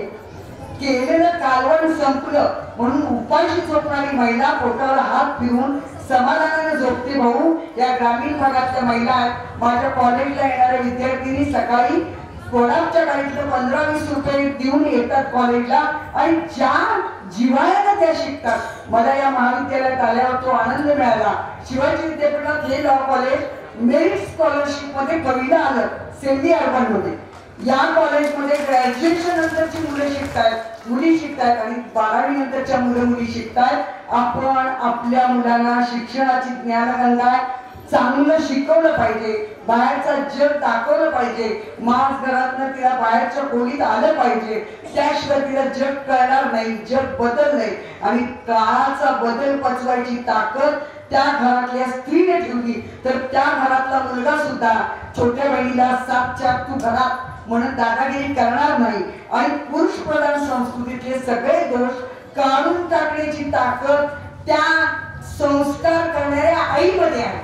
कामाचं महत्व आई शिकवेल, घरात काय गरजा आहेत त्या आई बघेल आणि जगाच्या पुढच्या अनेक जे प्रश्न आहेत. बहिणीने फार मोठा प्रश्न सांगितला, काही झालं तरी गर्भलिंग बघून मुलगी असेल तर काढून टाकणार नाही. लग्न करताना माझ्या बरोबर संभाव्य म्हणजे तो पती माझ्या व्यक्तिमत्वाला साजेसा, माझं करिअर समाधान. म्हणजे शिकलेल्याच मुली करिअर संपन्न असतात असं नाही.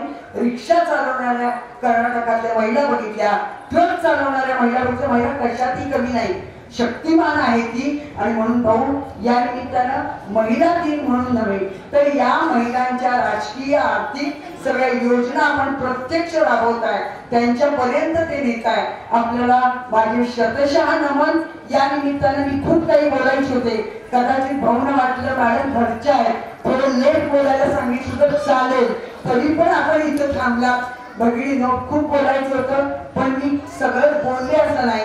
याचं कारण एकच, व्यासपीठावर बाबींचं बघितलं मगाशी पतंगराव कदमांच्या फोटोला पूजन करताना ज्या गतीनं केल्या ती गतिमानता तुमच्या आणि आमच्यामध्ये असण्याची गरज आहे. या वयात सुद्धा त्या इतक्या छान चालत होत्या. मला एवढंच म्हणायचं आहे, काही बोलायचे होते, काही बोलायचे होते पण बोलायचं नाही. देवळाच्या दारामध्ये भक्ती तोडलीच नाही.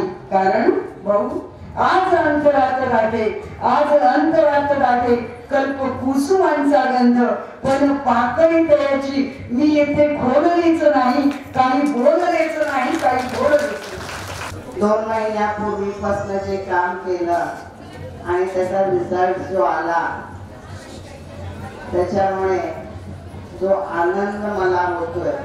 पुरुष आपले कस्तिमस झाले पण बायका नाही, जागेवर होत्या. बुद्धीने तुम्ही काम घेतलं आणि जे यश मिळवलं त्याच्यामुळे मला आता मनोहर म्हणाले सध्या काम जे आहे मलकापूरचं ते सगळं महिलांच्याच हाती आहे. तर म्हटलं तू टाळ्या वाजव ना, तू मोकळा झालास आणखी कामं करायला. महिलांना करू जे करायचं आहे ते त्यांना करू दे. इतके वर्ष तू करत होता तर तू बाजूला महिलांना करून दे.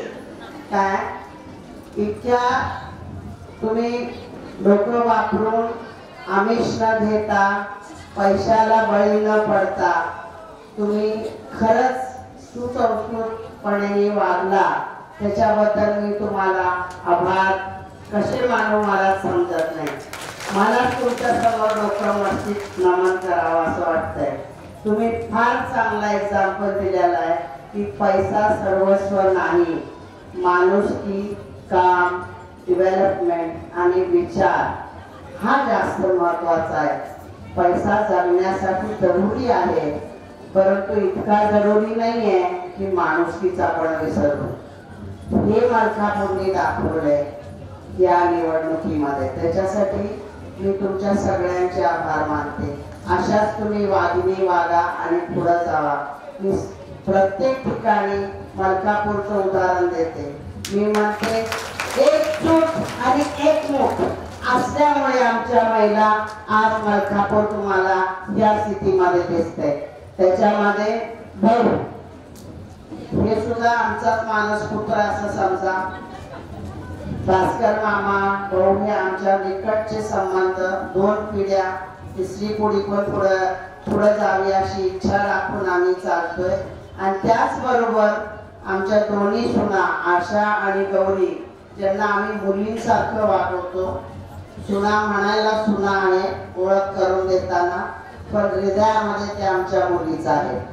असं जर आपण वागलो तर आपल्या सुना काय, मुली काय आणि जे मतभेद असतात सासू सुनांमध्ये ते सुद्धा मिटतील आणि तुम्ही आणि पुढे जाल. थोडासा विचारामध्ये बदल करावा लागेल.